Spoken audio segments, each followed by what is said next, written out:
Hi friends, welcome to வாங்க கதை படிக்கலாம். இன்றைக்கி நம்ம பார்க்க போகிற கிரேக்க நாடோடி கதை பேசா மடந்தை. வாங்க கதைக்குள்ளே போகலாம். முன்னொரு காலத்தில் ஓர் ராஜகுமாரன் இருந்தான்.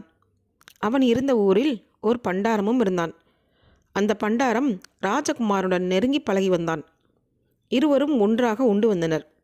ஒரு நாள் அந்த பண்டாரம் தன் பையிலிருந்து ஒரு சிறு படத்தை எடுத்து முத்தமிட்டு விம்மி விம்மி அழுதான். என் நண்பனே, நீ பார்த்து அழுவது என்ன? அந்த அட்டையில் என்ன இருக்கிறது என்று ராஜகுமாரன் கேட்டான். நண்பா, நீ அதை பார்க்கக்கூடாது, பார்ப்பது சரியல்ல என்று கூறினான் பண்டாரம். ஆனால் ராஜகுமாரன் அவனை வருந்தி வேண்டினான். பண்டாரமும் கடைசியில் ராஜகுமாரன் அந்த அட்டையை காண்பதற்கு இசைந்தான். அந்த அட்டையில் மிக அழகான ஒரு பெண்ணின் உருவம் வரையப்பட்டிருந்தது. அதை கண்டவுடன் ராஜகுமாரன் அப்பெண்ணை மணக்க வேண்டும் என்று விரும்பினான். அப்படியே பிரமித்து போய் பித்து பிடித்தவன் போல பெண்ணை காண ஆசை கொண்டான்.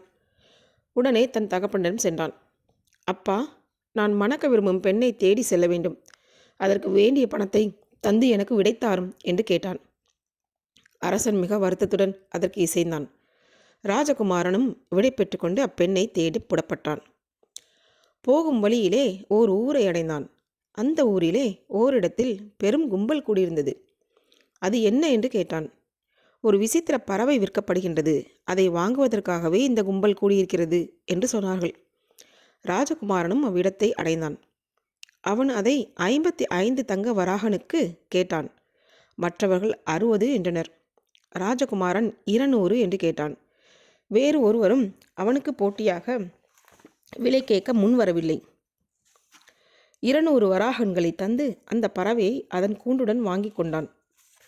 ஆனால் அதை வாங்கியவுடன், நாம் என்ன முட்டாள்தனம் செய்தோம், இச்சிறு பறவைக்கு 200 தங்கக்கட்டிகளை தந்துவிட்டோம் என்று எண்ணினான். அந்த பறவை விசித்திரமானது. மனிதர் மனதில் தோன்றும் எண்ணங்களை அறிந்து கொள்ளும் ஆற்றல் படைத்தது. மேலும் அது மனிதனை போல் பேசவும் முடியும். ராஜகுமாரன் மனதில் தோன்றியதை அறிந்த அந்த பறவை, நீ வருத்தப்பட வேண்டாம், உன்னை ஒருவரும் ஏமாற்றிவிடவில்லை. நீ விலை கொடுத்தது அதிகமில்லை. என்னை கொண்டு நீ எத்தனையோ காரியங்களில் ஜெயம் பெறுவாய் என்று மனித குரலில் கூறிற்று. ராஜகுமாரன் ஆச்சரியமடைந்தான். நான் இனி வருத்தப்படவில்லை என் நண்பனே என்று கூறினான். ராஜகுமாரன் எதற்காக புறப்பட்டு வந்தான் என்பதை அப்பறவை அறிந்தது. அவன் தேடும் பெண் ஒரு இளவரசி. அவள் யாருடனும் பேசாமல் இருக்கும் பேசா மடந்தை. அவளை பேச வைப்பவனுக்கு அவளை மனம் புரிந்து கொடுப்பதாக அவள் தந்தை உத்தரவிட்டிருந்தான் என்பதையும் அப்பறவை அறிந்திருந்தது. பெண்ணின் தந்தையாகிய அரசன் தன் பெண்ணை மணக்க வந்தவன் அவளை பேச வைக்க முடியாவிட்டால் அவனுடைய தலையை இழக்க வேண்டும் என்று உத்தரவிட்டிருந்தான். பல இளவரசர்களும் இளைஞர்களும் அவளை பேச வைக்க முயன்று உயிரை இழந்திருந்தனர். இந்த வரலாற்றை அந்த பறவை ராஜகுமாரனுக்கு கூறி, நீ பயப்படாதே, அவளை காண செல்லும் பொழுது நீ என்னை அங்குள்ள ஓர் அலமாரியில் வைக்க வேண்டும். அவளுடன் நீ பேச ஆரம்பிப்பாய். அவள் பேசாமல் இருப்பாள். அப்படி அவள் பேசாதிருக்கும் பொழுது நீ என்னை வைத்துள்ள அலமாரியை பார்த்து அதனுடன் பேச ஆரம்பிக்க வேண்டும். அப்பொழுது நான் பதில் கூறி ஒரு கதையை சொல்வேன் என்பதையும் சொல்லி வைத்தது. ராஜகுமாரனும் அப்பறவையினுடன் பேசா மடந்தை இருக்கும் ஊருக்கு சென்றான். அவ்வூர் அரசனை போய் கண்டு அவனுடைய பெண்ணை மணக்க விரும்புவதாக கூறினான். அரசன், ராஜகுமாரனே, அவளை மணப்பதற்கு நான் இட்டுள்ள நிபந்தனை உனக்கு தெரியுமல்லவா? அவளை நீ பேச வைக்காவிட்டால் உன் தலையை இழந்து விடுவாய் என்றான். ராஜகுமாரன் அந்த நிபந்தனையை ஏற்றுக்கொண்டான். அன்றிரவு ராஜகுமாரன் ராஜகுமாரத்தியை கண்டு அவளை பேச வைப்பதற்கு முயல வேண்டும் என்று ஏற்பாடு செய்யப்பட்டது. பேசாமடந்தை பேசுகிறாளா இல்லையா என்பதை அறிவதற்கென 3 கிழவிகளை அவளுடைய அறைக்கு வெளியே அமர வைத்தனர். ராஜகுமாரன் அன்றிரவு தன் பறவையுடன் பேசாமடந்தையின் அறைக்கு சென்றான். பறவையை அங்கிருந்த அலமாரிக்குள் வைத்துவிட்டு பேசாமடந்தையை பார்த்து அவள் நலம் பற்றி விசாரித்தான். பேசாமடந்தையோ வாயை திறக்கவில்லை. சரி, நீதான் பேசவில்லை, இங்குள்ள இந்த அலமாரியிடமாவது நான் பேசி காலத்தை கழிக்கிறேன் என்று கூறி ராஜகுமாரன் அலமாரியை பார்த்து பேச ஆரம்பித்தான்.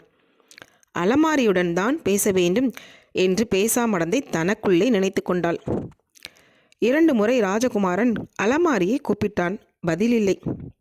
3வது முறை கூப்பிட்டவுடன், வருக வருக ராஜகுமாரனே வருக. இவ்வளவு நேரம் என்னுடன் பேசாமல் இருந்த பொல்லாத பெண்ணுடன் பேசிக்கொண்டிருந்து விட்டீரே என்று அலமாரி பேசியது. நல்லதாயிற்று நண்பா, எனக்கு ஒரு கதை சொல்லேன், அப்படியாவது கொஞ்சம் பொழுதுபோக்குவோம் என்றான் ராஜகுமாரன். ஆக அதற்கென்ன, தாராளமாக நான் கதை சொல்கிறேன் என்று சொல்லி அலமாரி பின்வரும் கதையை சொல்லியது. முன்னொரு காலத்தில் 3 சகோதரர்கள் இருந்தனர். அவர்கள் மூவரும் வேலை தேட தூரதேசம் போனார்கள். நெடுந்தூரம் போன பிறகு ஓரிடத்திற்கு வந்தனர். நாம் இப்பொழுது ஆளுக்கு ஒரு திசையில் போக வேண்டும். ஊர் திரும்பும்போது நாம் அனைவரும் இங்கே சந்திப்போம் என்று கூறி ஆளுக்கு ஒரு பக்கமாக போய்விட்டனர். 3 வருஷங்கள் போயின. அந்த இடத்திலே மூவரும் மீண்டும் கூடினார்கள். தங்கள் ஊருக்கு ஒன்றாக புறப்பட்டனர். போகும் வழியில் இரவு நேரம் வந்துவிட்டது. அப்பொழுது ஒரு குகை அருகே தங்கினர். ராக்காலமாதலால் ஒவ்வொருவராக ஒவ்வொரு ஜாமத்தில் காவல் இருப்பது என்று ஏற்பாடு செய்து கொண்டார்கள். முதல் ஜாமத்தில் காவல் இருந்த சகோதரன் தச்சு வேலை கற்றவன். குகை வாயிலில் ஒரு பெரிய மரம் கிடந்தது. காவல் இருக்கும் பொழுது சும்மா இருப்பானேன் என்று அவன் அந்த மரத்திலே ஒரு பெண் உருவத்தை செதுக்கி வைத்தான். 2வது ஜாமத்தில் காவல் இருந்த சகோதரன் தையல் வேலை பயின்றவன். அவன் காவல் இருக்கும் நேரத்தில் பெண் உருவத்திற்கு அழகான ஆடை செய்து வைத்தான். 3ஆம் ஜாமம் வந்தது. 3வது சகோதரனை எழுப்பி காவல் வைத்தான். அவன் தன் 2 சகோதரர்களும் முதல் 2 ஜாமங்களில் செய்து வைத்த வேலையை பார்த்தான். இனி அந்த உருவத்துக்கு உயிரூட்டுவதுதான் பாக்கி என்று நினைத்தான். அவன் ஒரு மந்திரவாதி. மந்திரத்தால் அந்த மரப்பெண்ணுக்கு உயிரையும் தந்தான். இந்த 3 சகோதரர்களுக்குள் யார் அந்த பெண்ணை அடைய வேண்டும் என்று சொல் பார்ப்போம் என்றது அலமாரி. அவளை முதலில் உருவாக்கிய தச்சு வேலை சகோதரன்தான் அடைய வேண்டும் என்றான் ராஜகுமாரன். அதப்படி, அவளுக்கு உடையளித்த 2வது சகோதரன்தான் அவளை அடைய வேண்டும் என்று அலமாரி சொல்லியது. இது என்ன முட்டாள்தனம்! அந்த உருவத்துக்கு உயிரூட்டிய 3வது சகோதரன்தான் அவளை அடைய வேண்டும் என்றால் பேசாமடந்தை. பேசாமடந்தையை பேச வைத்தோம் என்று ராஜகுமாரன் சந்தோஷப்பட்டான். ஆனால் வெளியே இருந்த கிழவிகளோ அந்த நேரத்தில் தூங்கிவிட்டனர். ஆகவே மறுநாள் காலையில் ராஜகுமாரி பேசினாளா என்று அரசன் கேட்டபொழுது, பேசாமடந்தை பேசினாளா என்பது தங்களுக்கு தெரியாது என்று அவர்கள் சொல்லிவிட்டார்கள்.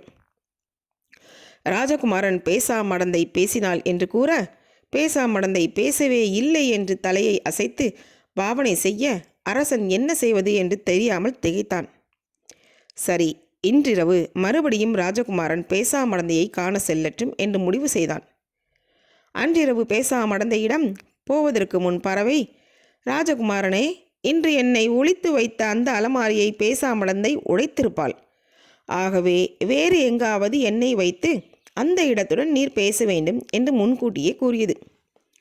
ராஜகுமாரனும் இரவு ஆரம்பமானதும் பேசாமடந்தையின் அறைக்கு சென்றான். அவள் தலை குனிந்து உட்கார்ந்திருந்தாள்.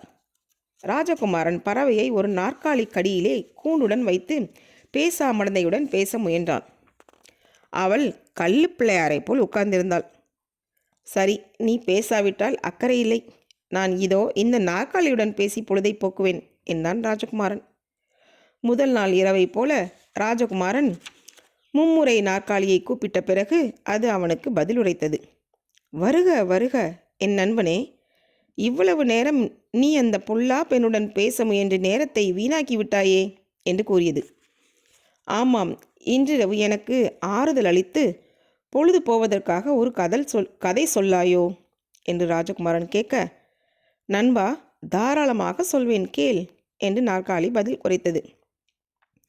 பிறகு பின்வரும் கதையை சொல்லியது. முன்னொரு காலத்தில் ஒரு நாட்டிலே ஓர் அரசன் இருந்தான். அவன் ஒரு அலாதியான மனிதன். ஓர் அட்டை பூச்சியை எடுத்து வந்து அதை ஒரு கண்ணாடி ஜாடியில் போட்டு வைத்து வளர்த்து வந்தான். தினம் தினம் அந்த ஜாடிக்குள் இரத்தம் ஊற்றி அந்த அட்டையை போஷித்து வந்தான். அட்டைப்பூச்சி இரத்தத்தை உறிஞ்சி உறிஞ்சி நாளுக்கு நாள் பருத்து வந்தது. ஜாடி பிடிக்காத அளவுக்கு பருத்து விட்டது. மூச்சு விட முடியாமல் திணறியது. ஜாடி வெடித்து அட்டையும் இறந்து போயிற்று. அந்த அட்டையின் தோலை உரித்து எடுத்து அரசன் தன் அரண்மனை வாயிலிலே தொங்கவிட்டான். அது எதனுடைய தோல் என்று சொல்லக்கூடியவனுக்கு தன் பெண்ணை கொடுப்பதாக கூறினான். ஆனால் சரியானபடி சொல்லாதவன் தலையை வாங்கி விடுவதாக உத்தரவு. பல பேர் வந்து பார்த்தனர். ஒருவரும் அந்த தோல் எதனுடையதென்று சரியாக சொல்ல முடியவில்லை. ஒருவன் பூனையின் தோல் என்றான், இன்னொருவன் நாய்த்தோல் என்றான். இவ்வாறாக பலர் பலவிதமாக கூறினார்கள். தலையை இழந்தனர். வெகு நாட்களுக்கு பிறகு சைத்தான் வந்தான். அழகான இளைஞன் உருவத்திலே அந்த ஊருக்கு வந்தான். அவனுக்கு கூட அந்த தோல் என்னவென்று புலப்படவில்லை. அதற்கு ஒரு உபயம் செய்தான். அழகான தங்க பழம் ஒன்று செய்து அதை எடுத்து போய் ராஜகுமாரத்தியின் வீட்டு ஜன்னலுக்கடியே பந்தாடி கொண்டிருந்தான். ராஜகுமாரத்தி அதை பார்த்தாள். இந்த தங்கப்பழத்தை எனக்கு தாராயோ என்று கேட்டாள். அன்புடன் உனக்கு அளிப்பேன். ஆனால் நீ எனக்கு ஒரு உபகாரம் செய்ய வேண்டும். உன் தகப்பனார் அரண்மனை வாயிலில் கட்டி தொங்கவிட்டுள்ள தோல் என்ன தோல் என்பதை எனக்கு சொல்ல வேண்டும் என்றான். அழகிய யவனான புருஷன் வடிவில் வந்த அவனை கண்டு ராஜகுமாரி மயங்கிவிட்டாள். அது ஓர் அட்டையின் தோல் என்று சொன்னாள். மறுநாள் சைத்தான் அரசனிடம் சென்றான். அந்த தோல் அட்டையின் தோல் என்று சொன்னான்.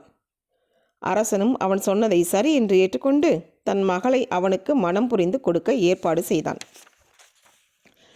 திருமணம் விமர்சையாக நடந்தது. மகளை மருமகனோடு அனுப்ப வேண்டிய நாளும் வந்தது. அவளிடம் 3 புறாக்களை அரசன் தந்தான். அவளுக்கு ஏதாவது வேண்டுமென்ற சமயத்தில் அந்த புறாவில் செய்தி எழுதி அனுப்பி மகளுக்கு ஆசி கூறி மருமகனோடு அனுப்பி வைத்தான். சைத்தானும் அந்த இளவரசியை அழைத்து சென்றான். மலைக்குன்று ஒன்றில் உள்ள ஒரு குகையை அடைந்தான்.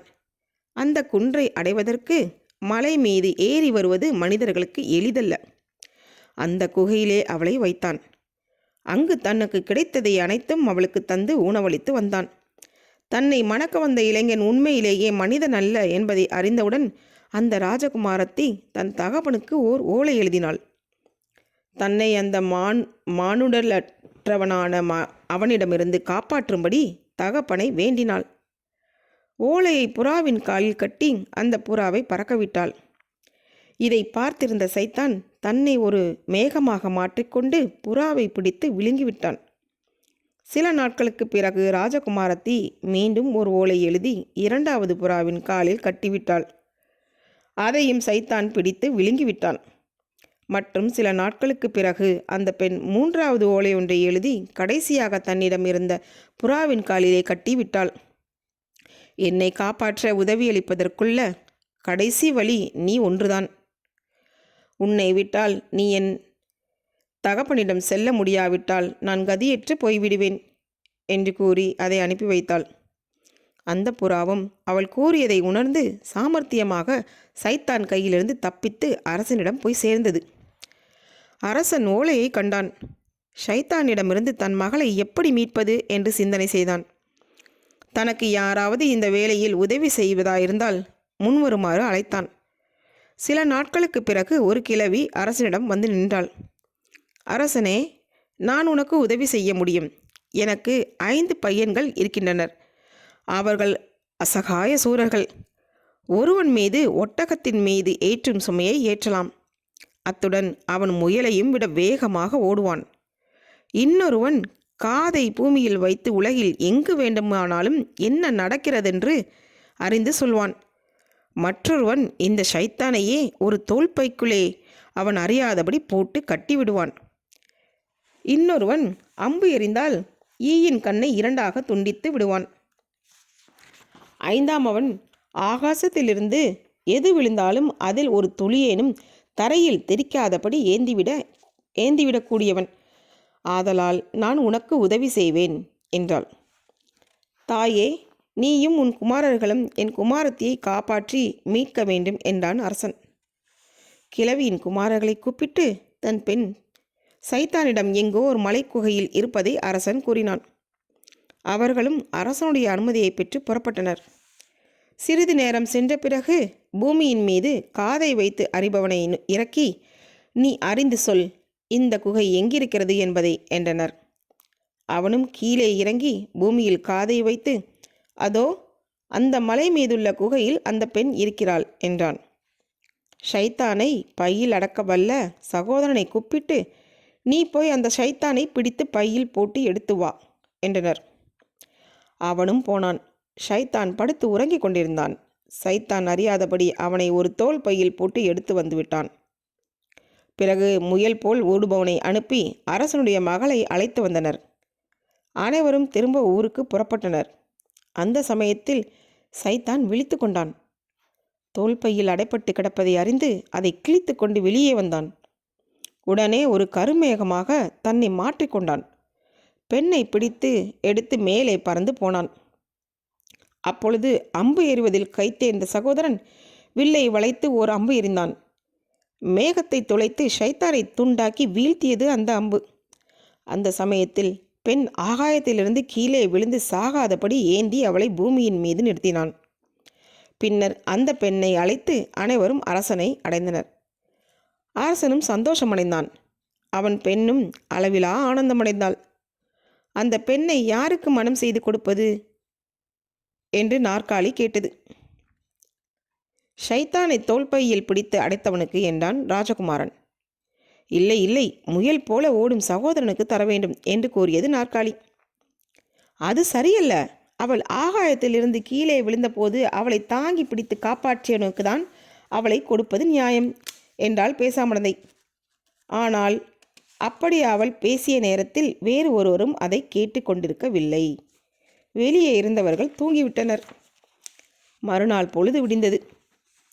முதல் நாளைப் போலவே அன்றும் பேசாமடந்தை பேசினாளா இல்லையா என்று ஒரு முடிவும் செய்ய முடியவில்லை. ஆதலால் ராஜகுமாரன் 3வது முறையாக இன்னொரு தடவை பேசாமடந்தை அறைக்கு போவது என்று ஏற்பாடு செய்யப்பட்டது. அன்றிரவும் ராஜகுமாரன் தன் பறவையுடன் பேசாமடந்தையின் அறைக்கு சென்றான். முந்தைய நாளிரவு பறவையை வைத்த நாற்காலி உடப்பட்டு கிடந்தது. ராஜகுமாரன் அங்கும் இங்கும் பார்த்தான். கட்டிலுக்கடியே பறவையை வைத்துவிட்டு உட்கார்ந்தான். பேசாமடந்தை பேசாமல் உட்கார்ந்திருந்தாள்.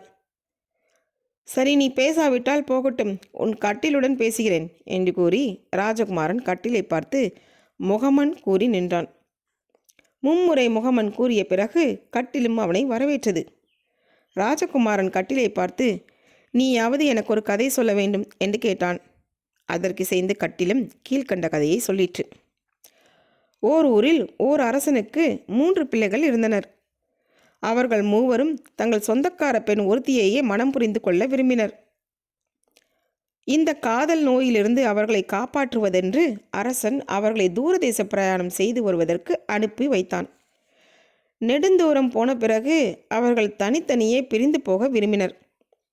அந்த இடத்திலே ஒரு அடையாள சின்னத்தை வைத்துவிட்டு அவர்கள் திரும்பும் பொழுது அங்கேயே சந்திப்பதென்று முடிவு செய்து கொண்டனர்.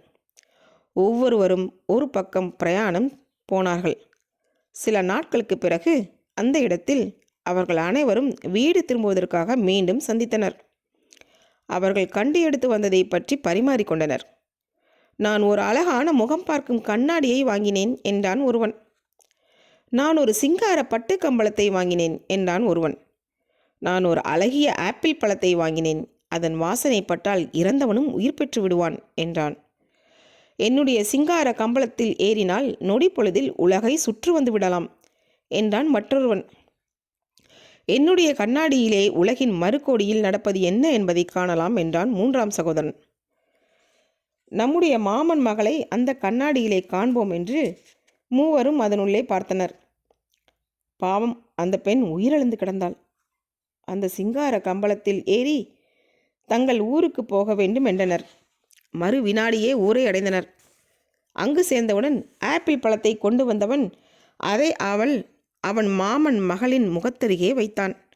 அப்பெண்ணும் உயிர் பெற்று எழுந்தாள். இந்த மூவரில் யார் அவளை மறக்க வேண்டும் என்று கேட்டது கட்டில். கண்ணாடி வைத்திருந்த சகோதரனை என்றான் ராஜகுமாரன். இல்லை இல்லை, இரத்தின கம்பளம் வாங்கிய சகோதரனை என்றது கட்டில். சேச்ச, உங்களுக்கு இது தெரியவில்லையா? அவளுக்கு உயிர் பிச்சையளித்த பழத்தை கொண்டு வந்த சகோதரன் தான் அவளை மணக்க வேண்டும் என்றால் பேசாமடந்தை. அந்த நேரத்தில் அரசன் உள்ளே நுழைந்தான். அன்றிரவு உண்மை என்ன என்பதை அறிவதற்காக அரசரே தன் மகளின் அறையின் வெளியே காத்திருந்தான். பெண் பேசியதை கேட்டு மகிழ்ந்து அந்த ராஜகுமாரனுக்கு மனம் புரிந்து கொடுத்தான். Okay friends, thank you. மீண்டும் இன்னொரு கதையில் உங்களை சந்திக்கிறேன். அது வரைக்கும் உங்களிடமிருந்து விடைபெறுவது தீபா. நன்றி, வணக்கம்.